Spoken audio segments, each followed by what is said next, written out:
Sir आपने जो law of coulomb English में पढ़ाया था, इंग्लिश लेक्चर में, तो सर जैसे मान लीजिए मैं हिंदी मीडियम वाला हूँ, मुझे हिंदी सर ज़्यादा आता है, अंग्रेजी बहुत कम आता है। अच्छा। तो जैसे अगर मैं चाहूँ, जैसे मुझको आप अगर ये कूलम का जो नियम अगर उसको हिंदी में समझा देंगे, अच्छा, तो बहुत बढ़िया हो जाएगा। क्योंकि अगर हिंदी में मैं समझूंगा तो इस अंग्रेजी में जो मैं समझा हूँ और हिंदी में जब उसको मिक्स करूंगा, जब दोनों को समझ लूंगा, तो मुझे इंग्लिश वाला भी समझ में आने लगेगा। तो इससे हमको मतलब थोड़ा तैयारी करने में सपोर्ट मिलेगा और हमारा इंग्लिश भी मजबूत होता रहेगा। फिर हम इंग्लिश में टॉपिक सारे समझ में आने लगेंगे जब मेरा हिंदी वाला जो मतलब आपको हिंदी में कूलम लॉ समझना है। जी जी। आपका नाम क्या है? मेरा नाम चित्रांश है सर। अच्छा अच्छा, तो चित्रांश को इंग्लिश में क्या कहते हैं, हिंदी में क्या कहते हैं? तो चित्रांश को इंग्लिश में तो सर चित्रांश ही बोलेंगे, क्योंकि इसका कोई इंग्लिश नाम तो होता नहीं है। मतलब इसका कोई इंग्लिश नहीं होता है? नहीं सर, चित्रांश जैसे कम मतलब आना, इट मतलब खाना, ऐसा चित्रांश का कुछ नहीं। चित्रांश सर नाम है, उसको इंग्लिश में भी चित्रांश से लिखता हूँ। अच्छा, चित्रांश से लिखते हैं। देखिए उसी तरह ये कूलम जो है, जी सर, ये भी एक साइंटिस्ट का नाम है। अच्छा, मतलब ये साइंटिस्ट है। हाँ, ये साइंटिस्ट है, ये आदमी है। तो ये आदमी का नाम है, ये कूलम जो है ये आदमी का नाम है। तो नाम हिंदी में भी वही होगा और इंग्लिशों में वही होगा। जैसे रमेश किसी का नाम है तो इंग्लिश में भी रमेश लिखेगा और हिंदी में भी रमेश लिखेगा। तो कूलम का कोई हिंदी नहीं होगा, क्योंकि ये क्या है, नाम है। अब नियम का कहेंगे तो नियम का हिंदी होता है। नियम का क्या हिंदी होता है? लॉ, कानून। ठीक है। तो इंग्लिश में कूलम्स लॉ हो गया, मतलब कूलम का नियम। कूलम का नियम। अब कूलम का नियम पढ़ना बहुत जरूरी है। क्यों? क्योंकि सर हमारा एग्जाम में क्वेश्चन भी पूछता है। क्वेश्चन जो पूछता है उसमें अगर हम नियम जानते रहेंगे तो क्वेश्चन आसानी से सॉल्व कर देंगे। हाँ, इसीलिए जानना है। लेकिन कूलम से ऐसा पैसा वैसा कुछ मिलेगा नहीं, लेकिन एंट्रेंस एग्जामिनेशंस में ये सवाल इस पे आता है और आपका सवाल आएगा तो आराम से सॉल्व हो जाएगा। तो सॉल्व हो जाएगा तो आपका एंट्रेंस एग्जामिनेशन निकल जाएगा। निकल जाएगा तो अच्छे कॉलेज मिलेंगे, अच्छे कॉलेज मिलेंगे तो एडमिशन होगा, फिर अच्छी कंपनी मिलेगी, फिर पैसा मिलेगा। मतलब ये सीखने से पैसा मिलेगा। तो देखिए सबसे पहले थ्योरी बता देते हैं, उसके बाद एक इस पे सवाल आया हुआ है एंट्रेंस एग्जामिनेशंस में, जिसको प्रवेश परीक्षा हिंदी में बोलते हैं। एंट्रेंस मतलब एंट्री करना, प्रवेश करना। जैसे किसी प्रांगण में जाते हैं या किसी स्कूल में जाते हैं तो प्रवेश करते हैं, उसी तरह हमको अच्छे कॉलेज में पढ़ने के लिए भी प्रवेश परीक्षा पास करना होता है, इसीलिए ये पढ़ना जरूरी होता है। तो देखिए सबसे पहले आपको समझाते हैं कूलम का नियम क्या है। देखिए कोई चार्ज है, चार्ज है, मान लीजिए बैटरी है, तो एक चार्ज है जिसका नाम Q1 रख दिया। अब फिर पूछेंगे Q को हिंदी में क्या लिखेंगे, तो Q को हिंदी में QA लिखेंगे। जी सर, ठीक है, ये अल्फाबेट से ABCD। एक कोई चार्ज है Q1, एक चार्ज है Q2, दो चार्ज है। एक जगह यह कोई मान लीजिए कि यहाँ दिल्ली है, क्या है, दिल्ली है, और ये मुंबई है। जी सर, ठीक है, मुंबई, एक दिल्ली में चार्ज रखा हुआ है, एक मुंबई में, अलग अलग जगह पे एक चार्ज रखा हुआ है। जी सर, ठीक है। अब ये चार्ज अलग है, ये चार्ज अलग है, इसलिए इसे Q1 रखा गया है, इसको Q2 रखा गया। दोनों सेम चार्ज नहीं है। हो भी सकता है, कभी कभी सेम चार्ज भी हो सकता है। सेम हो सकता है, सेम हो सकता है, बिल्कुल हो सकता है। तो देखिए Q1 चार्ज है, Q2 चार्ज है। अब चार्ज जो रखते हैं तो इसके बीच में फोर्स लगेगा, बल लगेगा।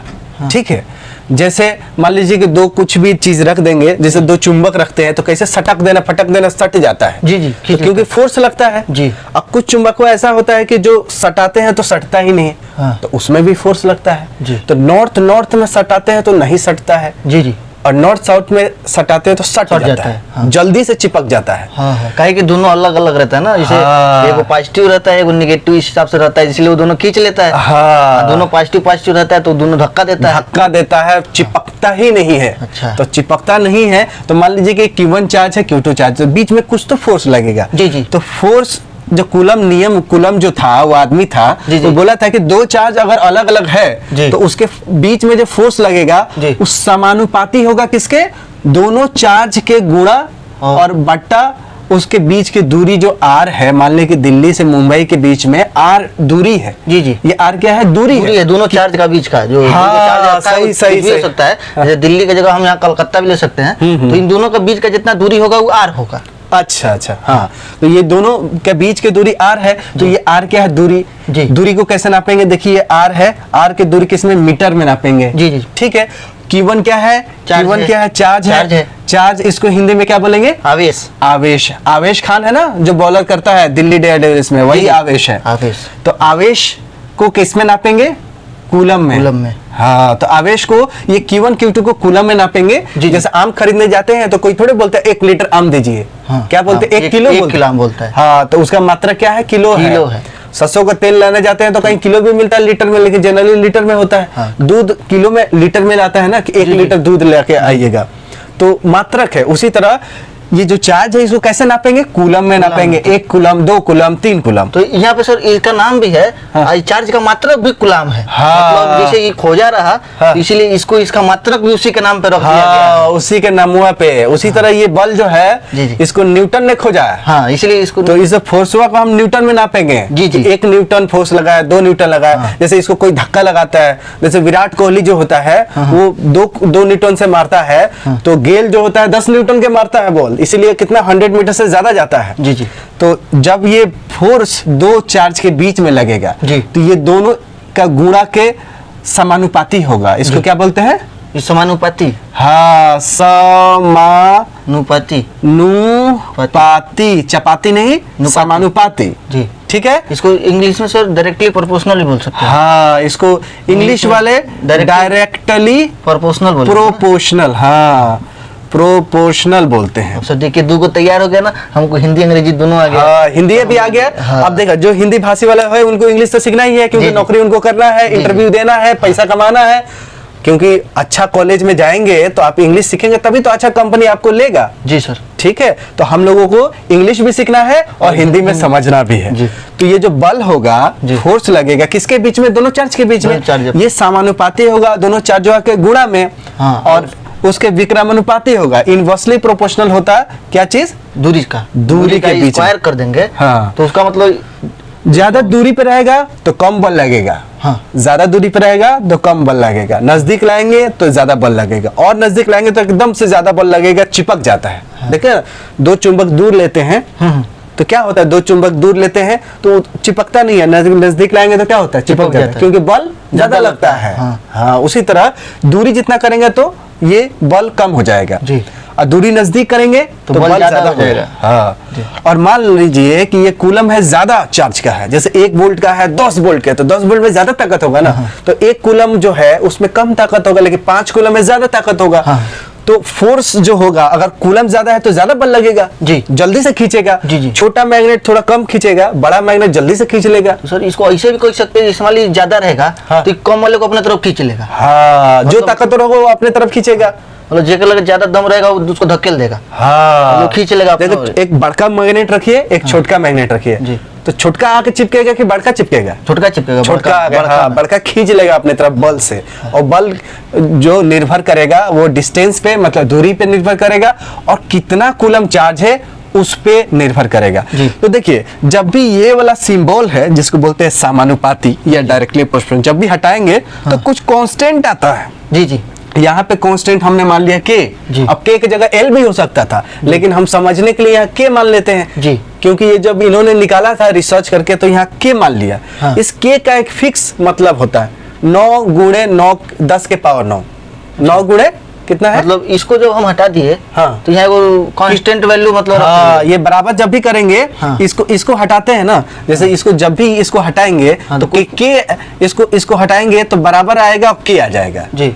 तो अब कोई कहेगा कि ये इसका मतलब क्या होता है? हाँ। तो बराबर के कह सकते हैं। हाँ, के का जो के है उसका कुछ मान होता है, कुछ फिक्स मान होता है। ये फिक्स रहता है, मतलब 9 गुणे 10 के पावर 9 इसका मात्रक लिखा है न्यूटन मीटर स्क्वायर, बटा में सेंटीमीटर कूलम है। कूलम सेंटीमीटर नहीं है, कूलम है। वो हम थोड़ा कंफ्यूज है ना। हाँ, सी से सेंटीमीटर हम लोग बचपन से पढ़ते हैं। हाँ। तो कंफ्यूज होता है, लेकिन हम लोग क्या पढ़ रहे हैं? कूलम पढ़ रहे हैं। कूलम मानेगा। अगर एम लगता है ना तब सेंटीमीटर होता है। हाँ, सिर्फ सी है, सिर्फ सीएम रहता तब, चीफ मिनिस्टर वाला नहीं, सेंटीमीटर वाला। जी सर। तो आप देखिए, इसमें क्या अंतर है? इसमें तो कुछ अंतर नहीं, क्योंकि यहाँ एफ है तो यहाँ एफ है। जी। Q1 Q2 R स्क्वायर है तो Q1। अंतर क्या हुआ कि इसके बदले ये पूरा बराबर के आ गया। जी सर। ठीक है, और इस के का मान 9 गुणे 10 के पावर 9 न्यूटन मीटर स्क्वायर पर कूलम स्क्वायर। हाँ, NM स्क्वायर पर कूलम स्क्वायर। ठीक है, यहाँ फोर्स क्या है? फोर्स जो है वो जो दोनों जो बल है, दोनों जो ये आवेश है जो तो वो जो खींच रहा है, तो खींचने में जो सबसे ज्यादा बल लगा रहा है तो वही फोर्स है। फोर्स मतलब बल है, ताकतवर है, वही मापना है। और Q1 क्या है? ये चार्ज है। Q2 क्या है? ये भी चार्ज है। इसको क्या हिंदी में बोलेंगे? आवेश। हाँ, ये क्या है? ये सब दोनों के बीच का दूरी है, दोनों जो रखा है उसका बीच का दूरी है। हाँ, के क्या है? के जो है वो यहाँ पे कांस्टेंट लिया गया। हाँ, कांस्टेंट है, प्रोपोर्शनलिटी कांस्टेंट या समानुपाती कांस्टेंट बोल सकते हैं। कांस्टेंट मतलब फिक्स कोई वैल्यू रहेगा, जिसे उसको नियतांक शायद बोलते हैं। हाँ, नियतांक, सही पकड़े हैं। हाँ। तो K equal to 9 × 10⁹ newton metre square पर कूलम स्क्वायर। तो ये सिर्फ याद रखना है फॉर्मूला जी। क्या यह फॉर्मूला याद रखना है? ये वाला फॉर्मूला याद रखना है जी। ये वाला फॉर्मूला का नोट्स बना लेंगे सारे स्टूडेंट लोग, आप भी बना लेंगे जी। हम बना लेंगे सर। और इसको 2-3 बार पेपर पे लिखेंगे तो आपको याद हो जाएगा जी सर। राइट राइट राइट, तो याद हो जाएगा। उसके बाद देखिए क्वेश्चंस कैसे आता है। एक और फॉर्मूला है जो कि बड़ा इंपॉर्टेंट है, महत्वपूर्ण है। कौन है? विद्युत क्षेत्र की तीव्रता, इलेक्ट्रिक फील्ड इंटेंसिटी बोलते हैं। अच्छा, तो ये होता है F/Q जी, बल बटा चार्ज जी। तो बल बटा चार्ज निकालेंगे तो ये तीव्रता निकल जाएगा कि विद्युत का तीव्रता कितना है, इंटेंसिटी कितना है। मतलब कि ये आवेश है हमारा, इसको हम इसे भी कर सकते हैं सरकार। हाँ, कैसे? जो हमारा आवेश है वो कितना तेज एक दूसरे के करीब जा रहा है। हाँ, इसको इंटेंसिटी मतलब यही कहेंगे। हाँ, तीव्रता मतलब वो कितना तेज अपने करीब ले आया। हाँ, जैसे आदमी को बोलते हैं ज्यादा वोल्टेज रहता है तो पहले खींच लेता है जी। जो ट्रेन के ऊपर जो चलता है हाई वोल्टेज रहता है जी जी। अब दूरी रहेंगे तो खींच लेगा जी। अच्छा, कम रहेगा तो कम करंट वाला नहीं खींचता है। जैसे अपना घर और में रहता है, तार के पास जाते हैं तो कहाँ खींचता है? नहीं खींचता है। लेकिन जब बड़ा चार्ज होता है जो ऊपर ओवरहेड लाइन जाता है, अगर उसके आसपास 1 मीटर के अंदर आएगा तो वो अपने तरफ खींच लेता है। तो तीव्रता कैसे डिपेंड करेगा? कितना बल है और कितना चार्ज है। हाँ, तो तीव्रता अगर बल ज्यादा लग रहा है तो तीव्रता ज्यादा है, जाहिर सी बात है जी। तीव्र है, जल्दी से खींचेगा जी। और चार्ज अगर बड़ा होगा तो ये तीव्रता कम होगा। तो अब देखिए इस पे सवाल जो आया हुआ है पिछले साल का, देखिए पढ़िए तो क्या सवाल है सर। लिखा है कि 50 कूलम के एक आवेश से वायु में 0.25 मीटर की दूरी पर विद्युत क्षेत्र की तीव्रता होगी। मतलब 50 कूलम का अगर हम आवेश रखेंगे तो हवा में, वायु मतलब हवा में 0.25 मीटर की दूरी पर, मतलब दो का आवेश है उसका बीच का दूरी है 0.25 मीटर। हाँ, तो ये देखिए एक यहाँ है, हाँ, एक यहाँ है जी सर। तो ये है 50 कूलम जी, है ना जी। और दूरिया कितना दिया है? 0.25। हाँ, 0.25 मीटर दिया है जी। हाँ, ये कूलम दिया। अब इस चार्ज पे कह रहा है कि कितना तीव्रता होगी जी, है ना। इस पे तीव्रता क्या होगी? तो तीव्रता का फॉर्मूला क्या होता है? E=F/Q। हाँ, तो हमको क्या निकालना होगा? F/Q निकालना होगा। ये फॉर्मूला पता है हम लोगों को जी। ये फॉर्मूला यहाँ से हम लोग लिखे थे ना जी। आप याद कर लीजिएगा ना जी। हाँ, कैसे याद कीजिएगा? बार बार लिखने से क्या कीजिएगा? बार बार इसको लिखेंगे तो याद हो जाएगा। हाँ, तो F = Q1 Q2/R² है जी। तो हमारे पास देखिए Q1 का मान दिया हुआ है 50 जी, तो हमने रख दिया। K को तो हमको याद रखना है जी, K कांस्टेंट है तो याद है, इसका नाम याद रखना। तो इतना तो हमको याद है जी। ये दिया हुआ है जी, ये याद है जी, इसको तो निकालना ही है जी। और ये भी दिया हुआ है जी। तो जो दिया हुआ है देखिए, ये दिया हुआ है तो 50 जी, ये दिया है 0.25 जी, तो इसका होल स्क्वायर हो गया जी, वर्ग में आ गया। अब जितना ये K का मान है ज्यों का त्यों हमने रख दिया जी सर। तो 9 × 10⁹ हो गया और 50 जी। क्यों? अब देखिए 0.25 जो होता है, 0.25 बहुत सारे बेसिक स्टूडेंट नहीं समझ पाते।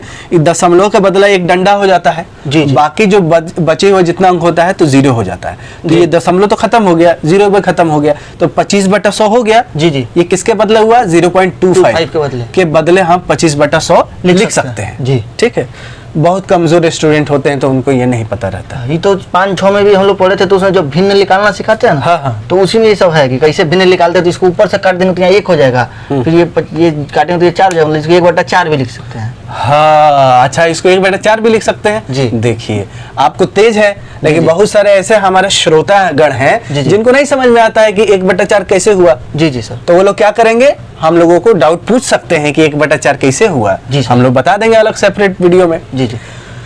तो ये दशमलव हटाया तो 25/100 हुआ जी। 25/100, 25 × 4 = 100, 4 मतलब कट गया तो 1/4 हुआ। बाकी हमने कुछ चेंज नहीं किया। जैसे ये था वैसे ज्यों कहते रख दिया। जी सर। 50 के 50 Q2 और 1/4 हो गया। अब 1/4 का स्क्वायर करेंगे तो 1 का स्क्वायर 1 ही हो जाएगा। जी सर। 4 का स्क्वायर 4 चौका 16 हो गया। बाकी ऊपर वाला ज्यों कहते हुए लिखे है ना, कोई अंतर नहीं है, सब वैसे ही। अब देखिए अब 16 नीचे है, अब 16 1/16 है तो ये 16 ऊपर चला जाएगा। जी सर। तो देखिए ये वाला ज्यों कहते हैं हमने लिख दिया, 50 Q2 50 सेम लिख दिया, लेकिन 16 जो अंक है ये ऊपर चला गया तो ऊपर में गुणा हो जाएगा। जी सर। तो 16 5 80 होता है। तो देखिए 16 5 ये 80 हो गया जी। और एक जीरो कहाँ से आया, ये पहले से जीरो था। जी जी 50 वाला जीरो आ गया जी। तो 16 5 80 हो गया और एक जीरो पहले से था तो 800 हो गया जी। और बाकी हमने इसको तो छेड़ा ही नहीं जी, जैसे जैसे था मान यहाँ वैसे हम लिखते चले आएंगे। जी सर। और यूनिट भी होता है, यूनिट नहीं लेना चाहिए, पहले हिसाब कर लेना चाहिए उसके बाद यूनिट रखना चाहिए, नहीं तो फिर गड़बड़ हो जाएगा सब। जी सर। अब देखिए यहाँ पे क्या है, Q2 है तो यहाँ F है, हम तो फोर्स बराबर ही है ना, F बराबर, यही फार्मूला से हम लोग निकाल रहे हैं। जी जी। तो F यहाँ रहने दिए और Q2 जो इधर था उसको हम लाए इधर कि नंबर एक साइड रखे गए और वेरिएबल एक साइड। सर हम ही करे थे कि Q2 हम इसको यहाँ भी तो ला सकते हैं, क्योंकि हमको जो यहाँ पे हमको पूछा है सवालों में कि विद्युत क्षेत्र की तीव्रता बताना है। तो विद्युत क्षेत्र की जो तीव्रता आप यहाँ बताए हैं E = F/Q, तो इसलिए Q2 यहाँ आ गया है कि तीव्रता निकालना है हमको। अगर Q2 का मान निकालना होता तो F दिया होता। तो F/Q जो है, Q2 जो है, जी जी ठीक है, वो Q तो स्टैंडर्ड फार्मूला है, इसमें Q1 Q2 हम लोगों को Q1 दिया हुआ था, Q2 निकालना था। Q2 पे निकालना है, ये Q2 पे निकालना इसलिए Q2 यहाँ रखे। अगर Q1 पे निकालना होता तो ये Q1 यहाँ रहता, ये 50 यहाँ रहता, यहाँ Q1 हो जाता। जी। तो अब देखिए ये देखिए यहाँ देखिए 8 9 कितना होता है, 72 होता है सर, और 10 के पावर 9 था तो 2 जीरो यहाँ आके फिर इसके ऊपर जुड़ गया, 2 जीरो तो 11 हो गया। जी सर। तो 72 गुणे 10 के पावर 11। जी जी। लेकिन हमको देखिए ऑप्शन में दशमलव में दिया है जी, तो मजबूरन में दशमलव में लाना पड़ा। जी तो जी। क्या किए, इसमें दशमलव तो लगा है, जी जी। तो क्या किए, एक जीरो इस पे बढ़ा दिए। जी सर। बात खत्म, न्यूटन अपन कूलम। जी सर। यही हमारा न्यूटन अपन कूलम जो है ये तीव्रता है। अब देखिए इसमें ऑप्शन आएगा 7.2 × 10 के पावर 12। जी सर। 7.2 गुणे 7 10 पावर 12 न्यूटन पर कूलम। तो समझे एक नंबर का महत्व से लोग IAS भी क्वालिफाई कर जाते हैं और एक नंबर से पीछे भी रह जाते हैं। जी सर। तो एक नंबर बहुत इंपॉर्टेंट है, बहुत महत्वपूर्ण है। जी सर। तो कूलम लोग जो बचपन से सब कुछ 10वीं किया हुआ है, पढ़ता है, लेकिन लोगों को समझ में नहीं आता है। तो अब मुझे उम्मीद है कि आपको समझ में आ गया होगा। जी सर, हमको अच्छी तरह समझ में आ गया ना। इंग्लिश में जो देखे वो भी समझ में आ गया, जो इंग्लिश में हम देखे थे लेक्चर, तो उसको और इसको देखे तो दोनों वही है ना, वो भी वही पढ़ा रहे हैं, ये भी वही पढ़ा रहे हैं। बस आप जो बोले कि वो जो कमजोर बच्चा, नहीं कमजोर बच्चा, तो कमजोर बच्चा क्या हो जाता है कि वो ऐसे ही माहौल में रह गया ना, इसलिए वो अपने आप को कमजोर समझने लगा। अगर वो अपने आप को समझता है कि वो होशियार है तो होशियार बनता है, लेकिन शुरू से अपने आप को कमजोर है समझा कि हमको गुलाम मतलब ये मतलब हिंदी होता है तो हिंदी अंग्रेजी उसी में कमजोर समझा अपने आप। तो अगर वो मेहनत करेगा, चाहे कुछ भी, अगर आज से ठान ले कि हम अंग्रेजी का सारा लेक्चर देखूंगा तो वो सब अंग्रेजी में आएगा। अंग्रेजी सीखना जरूरी है क्या? नहीं, अंग्रेजी सीखना जरूरी है सर, काहे कि जहाँ भी हम जाएंगे, कोनो कंपनी में जाएंगे, अगर हम डॉक्टर बनेंगे तो सारी दवाइयाँ तो अंग्रेजी में आएगा। अच्छा। अगर इंजीनियर बनेंगे तो सब चीज तो अंग्रेजी आएगा। अच्छा। क्योंकि सगरी सामान तो विदेश में बना है ना, जितना इंस्ट्रूमेंट आएगा कहीं जाएंगे। अभी न्यूटन है, कूलम है, किरचॉफ है, और अगर कोई रिश्तेदार दुबई नौकरी लगेगा तो वो तो सारा अंग्रेजी बोलेगा ना। नहीं तो अब हिंदी तो वहाँ चलेगा नहीं। अगर कोनो रिश्तेदार हमारा दुबई में नौकरी भी लगाएगा तो वहाँ भी तो अंग्रेजी बोलना पड़ेगा, ताकि कंपनी में सब अंग्रेजी वाला ही तो होगा। इसीलिए हमको लगता है कि अंग्रेजी सीखना बहुत जरूरी है। अच्छा। लेकिन हिंदी में इसलिए पढ़ना जरूरी है कि समझ में कहीं प्रवेश निकल जाए, है ना? जी नहीं सर, तो हिंदी में बहुत सारी चीजें नहीं ना समझ में आती है, जैसे बहुत सारा शब्द है हिंदी का, अलंकार, छंद, रस। तो हिंदी का भी तो बहुत समस्या है ना कि अगर आप ये कहिए कि आपको पूरी तरह हिंदी आती है तब तो आप कहिए कि आप हिंदी में भी कमजोर है। अगर आप बोलेंगे कि हम नहीं, सब हमको अंग्रेजी नहीं आता है, हिंदी में पढ़ाई, तो हिंदी में तो आपको कमजोर है, क्योंकि आपको हिंदी में बहुत सारा शब्द नहीं आता है। आपको यही नहीं पता है कि समास क्या होता है। पहले हिंदी को भी तो सही से पढ़ना पड़ेगा ना सर। लेकिन हम लोग इसको बच्चों के लिए जो भी कमजोर है, जिनका दिमाग में है कि हिंदी, लेकिन बहुत सारे साइंटिस्ट के नाम और ये फार्मूले भी इंग्लिश में है। जी सब जगह इंग्लिश में। तो क ख ग तो नहीं लिखा जाएगा। जी फार्मूला तो सब यही है। जी तो अब यहाँ Q1 की जगह आ तो कर नहीं सकते कि आवेश का आ लिख देते हैं, आतू, तो फिर दिमाग मतलब बहुत नहीं पढ़ पाएंगे। फिर वो कंफ्यूज हो जाएगा। तो मुझे उम्मीद है कि जैसे आपको समझ में आई होगी उसी तरह बच्चों को भी समझ में आएगी। जी सर, आई होगी, जरूर आएगी। और आने वाले सीरीज में हम लोग इसी तरह प्यार से जितनी भी लोग हैं, यूपी बिहार के हो, एमपी राजस्थान के हो, या उत्तराखंड जम्मू कश्मीर के हो, सबको समझ में आएगा, है ना। धीरे धीरे हम लोग मिल के बच्चों को अच्छे से समझा देंगे, जो आने वाले जीवन में जितनी भी प्रवेश परीक्षाएं होंगी उसमें सब में सफलता मिलेगी। तो फिर मिलते हैं एक इसी तरह इंटरेस्टिंग वीडियो के साथ, तब तक नमस्कार सर। नमस्कार, बहुत धन्यवाद सर हिंदी में समझाने। नमस्कार।